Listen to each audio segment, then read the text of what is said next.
ang mga Samaritano at mga Hudyo. So, makikita po natin na pareho sila mga Israelita sa panahon na ito. Ito po ay kung mapapansin natin ay simula yung ganitong attitude ng mga Samaritano at ng mga Israelita mula pa po noong nahati ang Israel. Kailan yun? Noong pagkatapos ni Haring Solomon. Nahati ang kasi panahon ni Saul at ni Haring Solomon ay pinagkaisa ang buong Israel sa isang pamamahala na kung tawagin natin ay pamamahala ni David at pamamahala ni Solomon. Bahagi ho, nagsimula lang sila ng kaisipan pagiging hari nung nagsimula kay Saul. Kaya lang, pagkatapos ni Solomon, nahati na ang Israel. At kung tawagin natin ito ay yung Southern Kingdom at saka yung Northern Kingdom. Yung Northern Kingdom, kasi pahaba po yung Israel. Yung pataas, yung taas ng yung Israel. Na ang ginawang sentro ay Samaria. Saan yung present day siguro Samaria, yung district ng Nablus kung tawagin. Pero ngayon ay kung tawagin, kung talaga yan yung village ng Sebastian. So, mga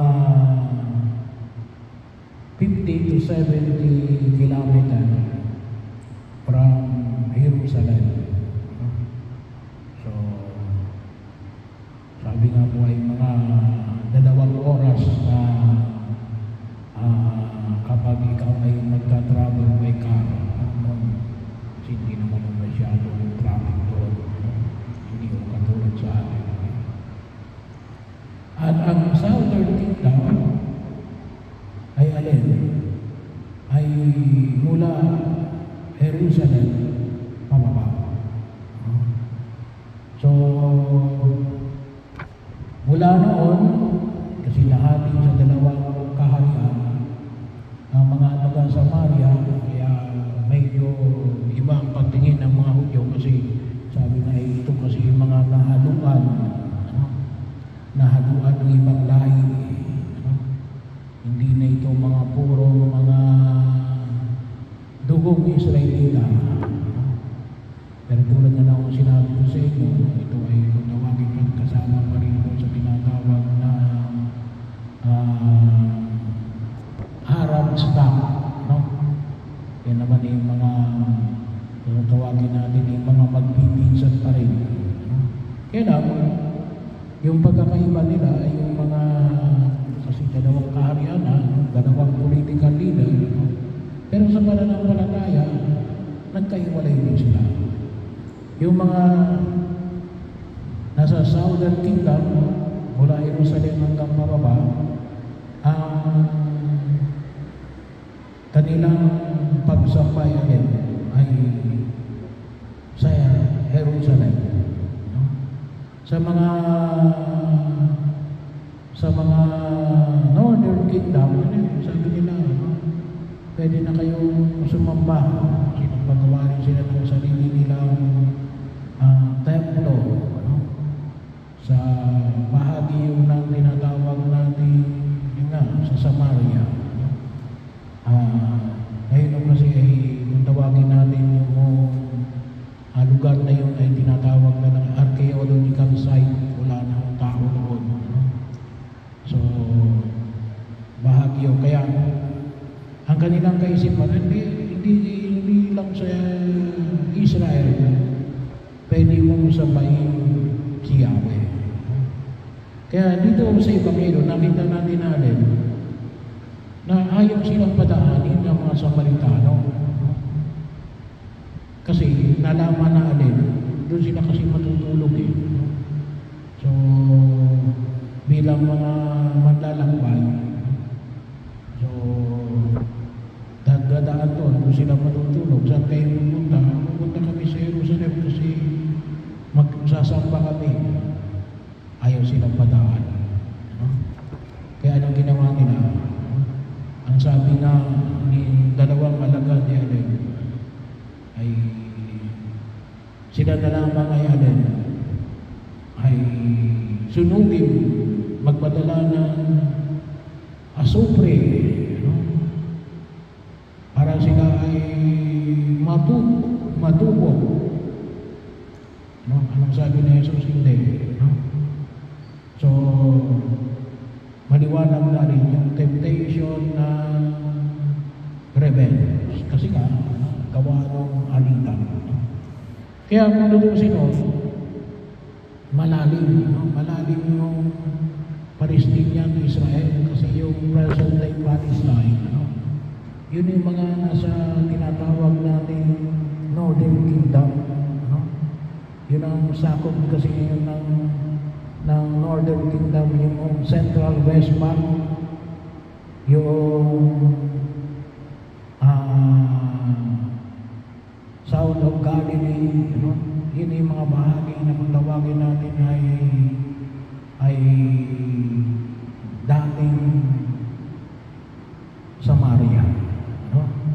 Yung Northern Kingdom, no? Kaya makikita nyo sa banal na kasulatan, after lang kay Solomon, marinig ninyo yung kaharian, no? Ng kanluran at ng kaharian ng silangan. So, or kung tawagin natin ay yung kaharian ng Samaria o kaharian ng Judah. So, yun ay tumutukoy sa Southern at saka Northern Kingdom. So, ano yung hamon ay pinababalik sa atin na yung Ebanghelyo? Una, ito na pinahayag natin. Sabi nga natin, there is a temptation, yung panunungso na na magiganti. No? Ayaw kami madaanin. So, sunugin na lang yan. No? Hindi lang ho sapagkat ngayon, hindi magkasundo yung Palestine at Israel. Hindi lang sapagkat gawa ho na kalimitan kasi yung Palestine ay supported by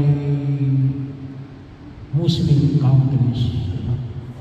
At ang Southern Kingdom, which is yung Israel ngayon, ay supported ng Christian countries. Hindi lang po yun. Ngunit ibig sabihin, medyo malalim yung kanilang pinagugatan. At higit sila ay yung napakalaga yung elemento ng pagkapatawad. Kaya makita po natin na ang batas na kinikilala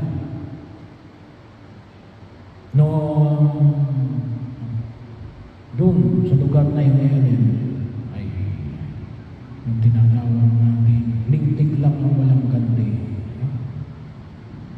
Kaya ang hamon na ipinahayag na sa medyo malalim kasi yun ay yung paanyaya ng awa. Ano? Paanyaya ng awa na bahagi yung na kung saan ay napakahirap, no? Na kahit na hindi lamang sa mga panahon at sa karatayuan ng lugar, no? Na makita natin doon, no? Well, sabi nga natin, ano? Kasi yun, nakabase rin yun saan? Sa pagtitiwala, no? Kapag nawala kasi yung pagtitiwala sa bawat isa, ay lahat ay alin, hindi mo maaasahan na alin na makaasa ka ng patawad. Pero yun yung ay hirap ng pagkilos. At ito rin yung hirap ng ating pananampalataya, na hindi mo madali, na sabihin natin ay awa. Pero ito yung mensahe niya pinahayag ni Jesus. At yung babala, ano sabi ni Jesus? Hindi mo nalalaman ng Espiritu na sumasa iyo. Hindi Espiritu ng paghiganti ang nais na Jesus na maging bahagi ng ating pagkilos. Ngunit alin, yung Espiritu ng awa at pagpapatawad. Kaya medyo mabigat, medyo mabigat, lalong-lalo na siguro sa sitwasyon na pinabibilangan ngayon. Halimbawa na lamang yung nangyari yung last year or mag-2 years na ata ngayon, na sinalakay na mga Palestinian na mga Israelita na hanggang ngayon ay may mga bihag pa. At anong sabi ng mga Israelita, hindi kami titigil hanggang hindi nyo na ibibigay yung bihag. Yung mga Palestino naman, hindi namin ibibigay ito. Kasi sa oras na ibibigay namin ito ay lalo mo kaming pupulbusin. So, kaya matindi ho, yung sabihin, kung siguro napapakinggan niyo yung pananalita ng Prime Minister ng Israel, si Netanyahu. Nakikita niyo yung conflict at yung hirap. Pero yung hamon ng alin, kaya kung tusilin po, ay tayo, magpasalamat tayo kasi hindi ganun kabigat yung conflict na dinaranas natin. Pero sana wag nang umantong sa ganong klase ng pagkamuhi sa ibang tao. Kaya napakahalaga ho yung pagpapatawad at ang pagbabahagi ng awa. Na pwede maging ito yung pamamaraan na pwedeng gawin. Hindi sa pamagitan ng galit at pagkamuhi. Panalangin natin. Panalangin natin sa harapan ng buong may kapal. Kahit na sa atin, alam nyo, kahit sa pang-araw-araw nating pagkilos, huwag nating hayaan ng ating buhay ay umikot lamang gawa ng galit at paghihiganti. Kalimutan sinasabi ko, umiwas tayo kahit na sa telenovela. Kalimutan ng mga telenovela, doon umiikot yung istorya. Lintik lang ang walang dante. Ay hindi po ito yung mensahe na pinamamanig sa atin ng buong may kapal. Kaya paalala sa atin yung sinabi ni Jesus, napaka yun ang Espiritu na hinahayaan natin na mamayani sa ating kalooban. Hilingin natin sa harapan ng Diyos na nawa ay maging aware tayo